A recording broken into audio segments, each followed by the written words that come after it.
Hello everybody, how is it going? My name is Lucas and I'm about to embark on a really cool journey that I'm going to take you along for the ride for. I am going to I don't know if call it refinish, but I'm going to refurbish my second ever guitar, my LTD ESP, as it was branded back in the day, KH-202. Now this is the guitar, I don't exactly have it on yet. Turn the volume down, but oh, I have two volumes on here. I turned down the neck volume. I forgot about that. So this is the guitar.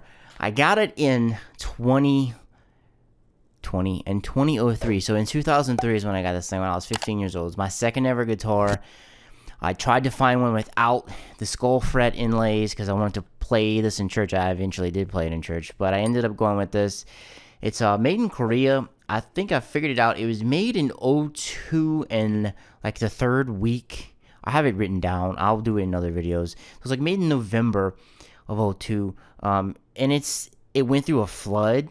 I lost the hard case that I had bought for it, but it's still in good shape. I had it. I mean, it's gonna be making 20 years old at the end of next year. It's 19 right now, and it's in fantastic shape. Like I took care of it. I didn't abuse it.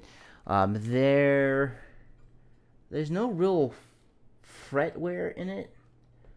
Not really. I mean, I played this thing a lot, but I didn't really bend the crap out of it. It needs some TLC though. So these are some ancient DiMarzios that are on here, as you can kind of see right there. I don't know if it's gonna focus. You can see I string them backwards. Yes, everyone with big PP strings their Floyds backwards. I need to change these out, which I have those to change out. I took care of the fretboard the entire time. I always oiled it. I'm going to give it another little re-oil. It probably looks like I can use it in a clean. I definitely need to polish these frets. My God, these frets, they're not green, but they're a bit dirty. I definitely need to clean them off. I'm going to look into this. I'm going to look into polishing the top of the body to kind of get some of the scratches out. So I have like a lot of scratches right here, and I have scratches in some other places. As you can see, it's kind of dusty. So when I got I played my senior recital in college this thing, and when I got out of college, I got my first tube amp, and I got my first John Petrucci Music Man. So I kind of put my LTD to the side a little bit. Before I did that, though, I did change out the pickup. So these is a DiMarzio Crunch Lab and Liquefier. I was a huge Dream Theater fan, like around 2009, 2010, like pretty much from like 2006 to somewhere in the mid 2000s. I was a massive Dream Theater fan. I still am a fan, just not as big as I was back then. And I put John Petrucci's pickups in here. This originally came with some EMG HZs, which were kind of like the passive versions of 81s, and they were okay with distortion. It sounded like absolute ass for cleans, which I used cleans in church, and it did not sound all that great. So I'll put these in there, and these pickups are a big step up from it, especially the neck pickup. But what I'm going to do is I'm going to make my Metallica guitar even more Metallica.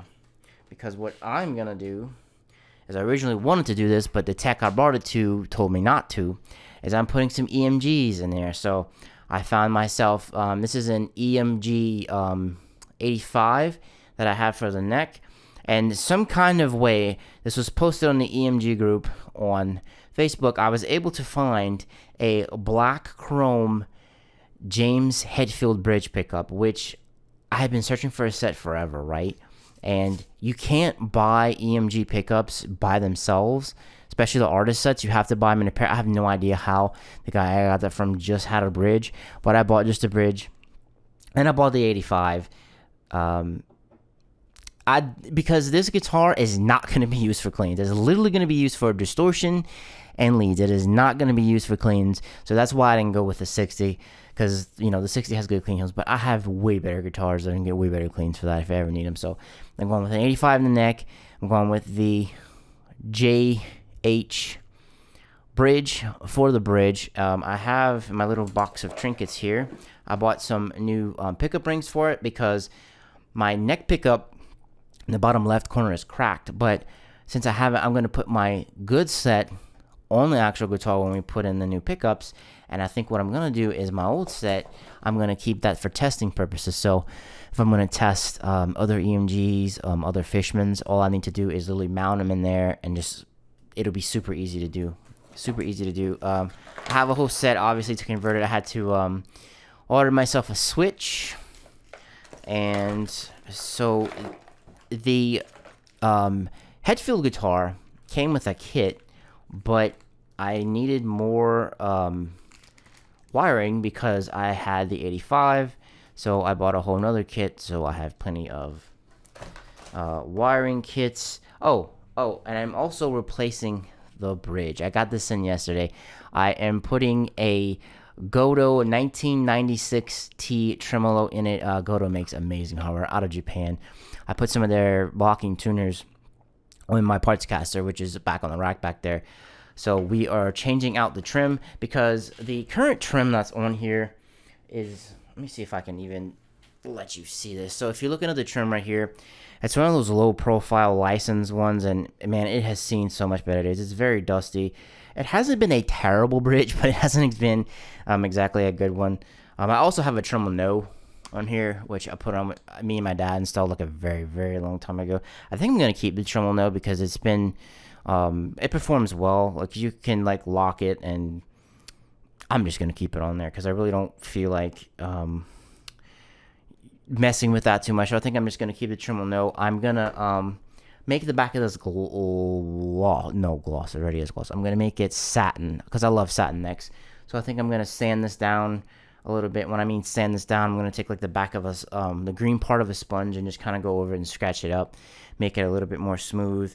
I'm going to replace some screws. This screw, I doubt you can even see it, but this screw right here needs to be replaced. Placing the bridge. And like I said, I'm going to try and smooth out some of the scratches that are on it. What else? I'm going to change the strap locks. So if I can show you. So the strap locks that are on here, I put these on ages ago, and they're the old style ones. So I'm going to put some black, some actual black ones on there. I'm going to keep the tuners the same because the tuners have been fine. We are also going to swap the block nuts right here because I have a set in there. Man, if you buy a trim from Godo, right, you get everything. You get the claw, you get the I don't know the exact word for that, the string dampener, keeper downer thingy. You get the body. You get literally everything. I'm not gonna change the poles down here because, as my friend Alex told me, who advised me when I was buying this bridge, keep these in here because these are the smaller ones, and the ones that come with the bridge are bigger. So if I put the bigger ones in here, I'm gonna have to drill it out and make strips. So I'm just gonna keep those like that. And I think that's it. That is everything that we are doing. Gonna polish the frets, make it look pretty. Definitely gonna get a good set of strings on it. We're gonna do a little bit before and sound after, so I have it hooked up to Max Effects right now on my 5150 patch. Let me throw that on, and I can let you hear what it sounds like. All right, let's hear this Metallica guitar with some Dream Theater pickups.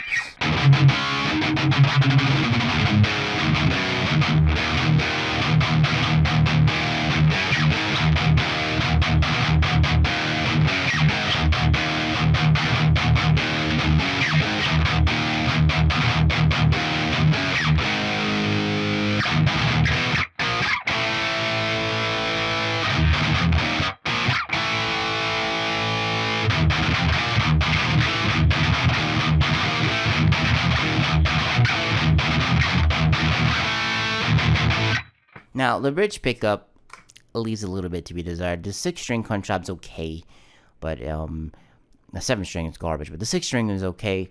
And I love the liquefier neck. I'm sorry, but I do.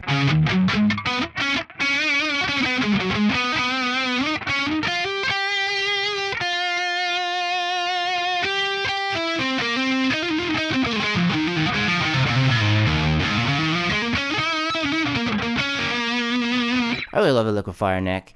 This is a 3-way, so you have, let's do the middle pickup for complete transparency.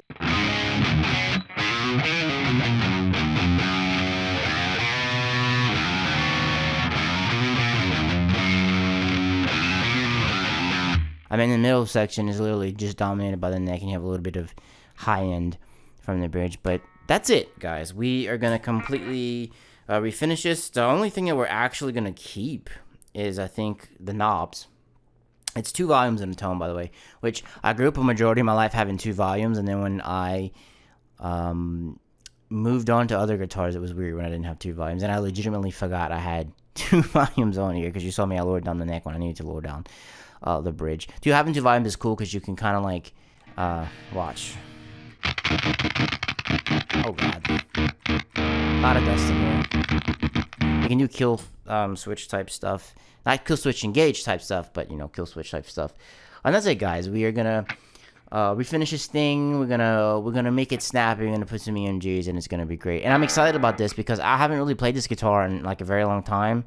It's kind of just been sitting up in the case. As you can see, it's dusty as all heck, because I just kind of had other guitars that did things better than it. But we're gonna put this in E flat, which is in right now. We're gonna put some EMGs in it. It's gonna be slamming. It's gonna be a thrashing guitar. And guys, I'm so excited to take you along on this journey. Thank you so much for watching the video. If you haven't subbed already, click that sub button. Do lots of cool stuff here, do giveaways and gear reviews and stuff like that. If you thought this video was cool, leave me a thumbs up. This is gonna be a multi-part series, so this is just video 1. I'm gonna try and put the cool stuff and show you that, and leave out the lame stuff like the wiring. All right, guys, thank you so much for watching. Catch you next one. Peace.